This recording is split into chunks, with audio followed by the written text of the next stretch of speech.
Unfortunately, Haaland never stood a chance. What's going on, YouTube? So today we are going to be talking about the 2023 Ballon d'Or and why Erling Haaland never stood a chance to win it. It's an unfortunate series of events that we're going to break down in this video, and basically how the award winners at the Ballon d'Or worked their way backwards to justify giving it to Messi. Not to say that Messi doesn't in fact deserve it, but what the justifications that they're going to use against Erling Haaland and Manchester City to come to this conclusion. And we're going to break that down in today's video. And to get it out of the way immediately, I do just want to also note too that while, yes, I am a Liverpool fan, I still do support any other Premier League team in any sort of European competition, competitions, honors, and things like that, achievements, because I think it just goes to show what a great league we have versus the others. So while I will be talking in this video about why Erling Haaland is not going to win the Ballon d'Or, I do think that it is a travesty that essentially he really had no chance because they picked their determination and now they're working their way backwards. So to win the Ballon d'Or, the criteria that they have released to us is individual performance, crucial actions, and impressive on-field behavior, vital role in the team and honors, and classy on and fair play attitude towards yourself, teammates, and others. When it comes to the Ballon d'Or, it seems like Erling Haaland should be up there. Treble winning, an English team has not done this for decades. You would think that he would make this criteria to a T, but let's talk about who he's up against and why, unfortunately, that's likely going to cost him. The strongest competition for Erling Haaland and the current #1 betting odds winner, with some people saying that it's already been released that he is going to win, it's Lionel Messi. Everyone probably knows that going in. He accomplished a lot last season.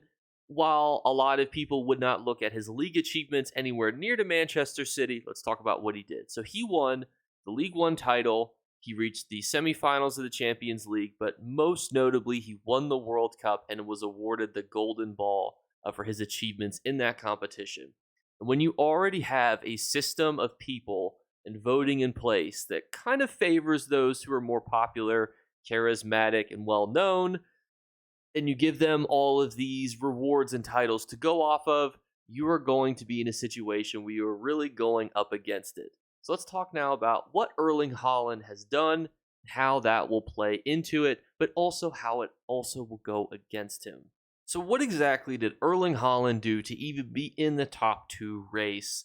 So what he did last season was exceptionally commendable, scoring 36 times in 35 appearances, which is a new record. He assisted Manchester City in winning the Champions League, scoring 12 goals in 11 games, and he guided them to an FA Cup victory. You would look at this and you would think this has to be up there with the top most commendable achievements that anyone could possibly do for any player, and you could ask yourself, what more could Haaland have done to possibly earn this commendable award?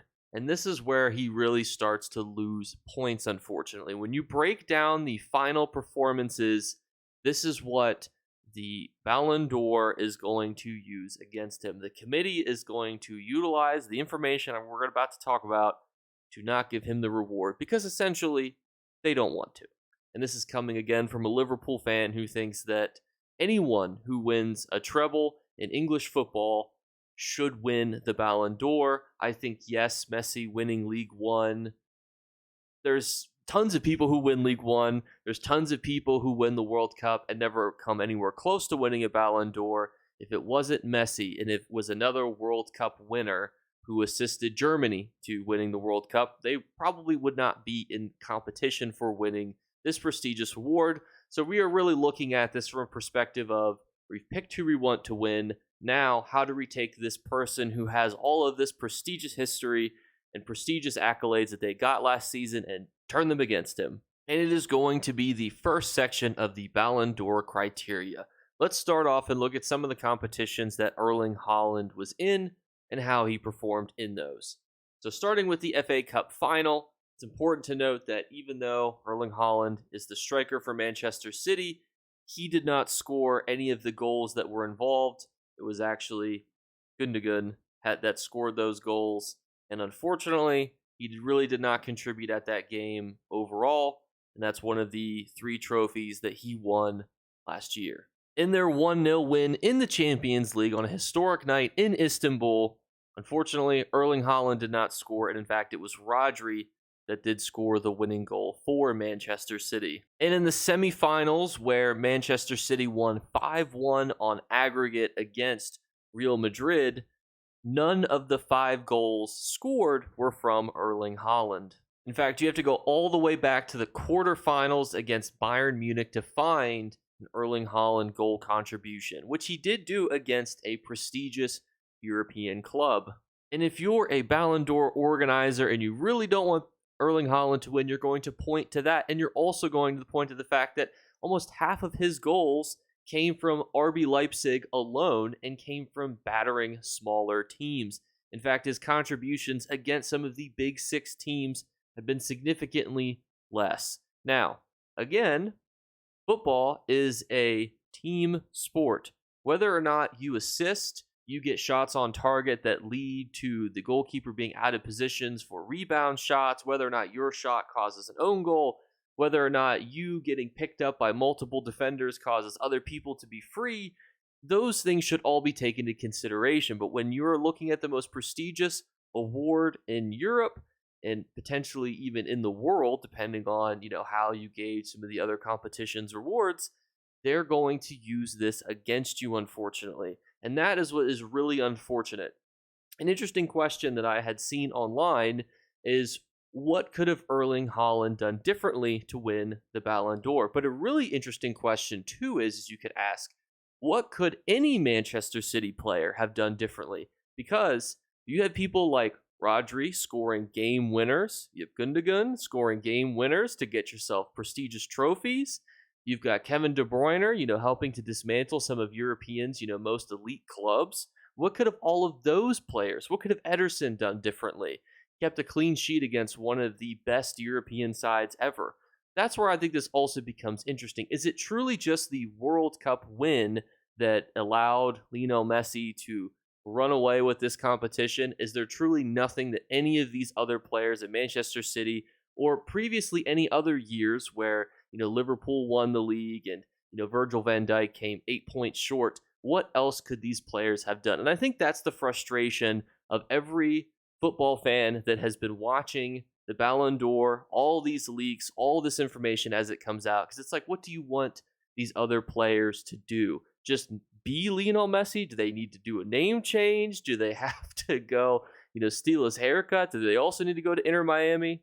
And that, I think, is the frustrating part as us as fans. We want to see a fair and equal competition when, truthfully, it seems like it's every award show ever, whether it's the Oscars, the Ballon d'Or, it's whoever is liked the most, whoever has the most charisma, whoever knows the most people, they're going to be the ones that run away with the competition and win, regardless of whatever our team does, however much we accomplish. If we're the first person in a few decades, as a team to complete and do something, yeah, but he's still young. We have this older guy who also did a whole bunch of good things. We want to commend him for the end of his career and what he just did.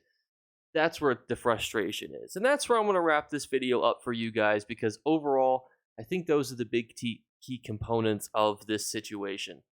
And I think I share my frustration with all of you who wish there was more transparency and fairness in this competition, and I think that they're going to try to whack us over the head with it once they officially announce that Lionel Messi is the winner. They're going to use the information that I provided with you, that he did not contribute in most of the finals, semifinals of a lot of these competitions. Yes, he broke a goal-scoring record, but people have broken tons of goal-scoring records in the past. People have won the treble in the past in other countries, and England itself had not won, the Ballon d'Or. So that's the frustrating part. But let me know what you guys think in the comments below, because I'm deadly curious to know what you guys think. Should it have been Lionel Messi? Should it have been Erling Haaland? Should it be somebody else on Manchester City? If you're a Manchester City fan or player, what could your other teammates have done? What could have Rodri have done?